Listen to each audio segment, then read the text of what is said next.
হাজোলৈ যোৱাৰ পিছৰ পৰা ক'তো ফুৰিবলৈ যোৱাই হোৱা নাছিল নহয়। সেয়ে এইবাৰ গোটেই লেডিজ পাৰ্টিটোৱে ওলালোঁ আমাৰ গাঁৱলৈ বুলি। ড্ৰাইভাৰ পিছে জেন্টছ দেই।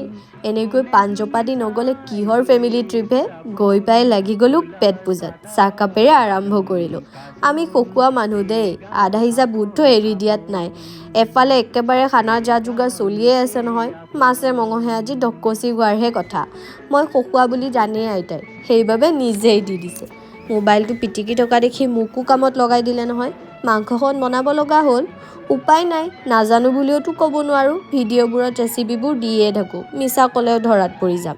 এফালে জুইত মাংস বনাই একেবাৰে অৱস্থা নাইকিয়া হ'ল।